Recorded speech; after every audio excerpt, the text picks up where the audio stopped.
Hey guys, got a short week here, game tomorrow, so I wanted to get one more quick video out there. I've read all the suggestions and requests on additional research and how to make these videos better. There's been a lot of questions on how, even though Rob Jones was my lowest graded lineman this week, how he could still be graded as high as he was, and many have brought up the question of penalties. So I want to take a few minutes and address that. My grading system is not perfect, and I want to be as transparent with the process as I can. There's definitely room for improvement as we get further into this and refine that process. Anytime someone tries to put a grade on a position, such as offensive lineman, where there's a lot of subjectivity, you're going to end up with different results. One example is a particular Aaron Brewer play where I graded it as a negative, and I've seen other posts saying how good Aaron Brewer played, which I do agree with, but they're using that play as an example. I can see both sides of it. With that said, pre-snap penalties are not part of my grading. My grading system is pretty basic, and it tries to reward consistency by grading on a per-play basis. I haven't found a way to grade a player for a pre-snap penalty for a play that never happened that I feel accurately reflects their overall performance in their individual grades. Might be something I explore in the future, but it's just not part of my grading system today. Now, post-snap penalties, when I'm watching for film grades, I don't have the down or distance or the play result pulled up. What I'm looking at is exactly what you see on the screen now, minus my face, minus my banner, but I am just looking at the all 22 film and what's happening on the field. Like I said, it's a very basic system. I'm trying not to take too much time when I'm already rewinding and replaying most plays multiple times to grade each player. So unless it's a very obvious penalty, it might not factor into my grades. So let's take a look at the two holding penalties that Rob Jones had last week. Here's the first one, and this is going to be the play where Tua is going to scramble to the left, and Rob Jones is going to hang on a little too long, and he's going to get a penalty called.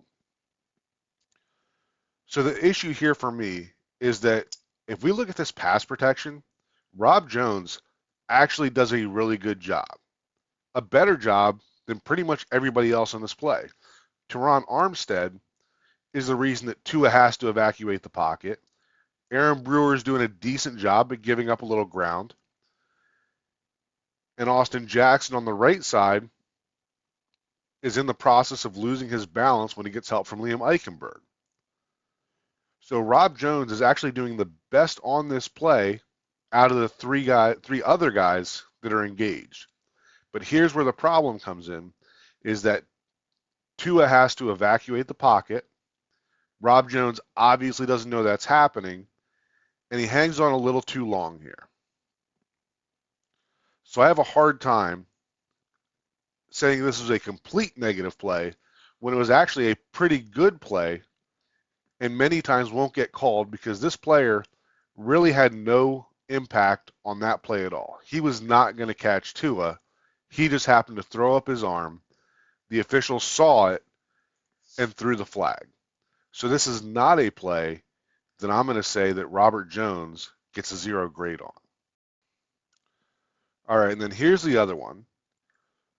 So this is going to be a crack toss to the left side. And again, this player has no impact on the play. That defensive tackle was not going to catch Mostert. We've seen this over and over. But I will say that Rob Jones did hold in this case. Right? He's doing the right thing by pulling that inside shoulder, but having that hand high is too easy for the referee to see.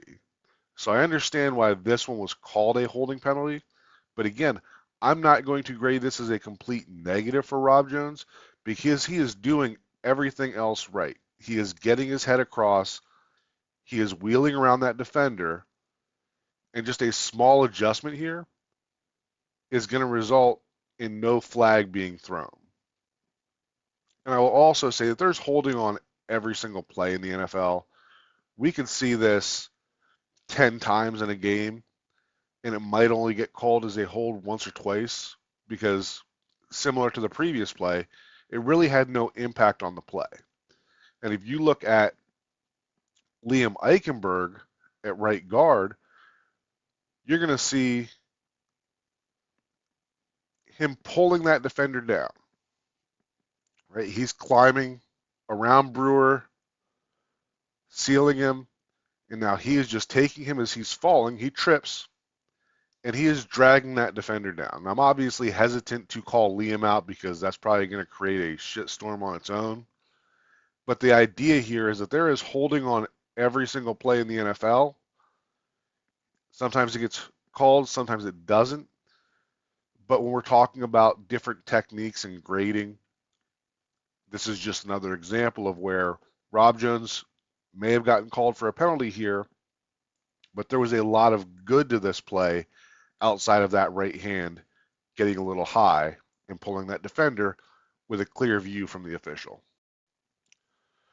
All right, that's going to be all for this video. Like I said, going to be pretty short. Just wanted to provide some clarification on the way that my grading works and why those penalties may not have been factored in as much as some may have felt when it comes to Rob Jones. Hope you guys are enjoying these videos, and we'll talk again soon.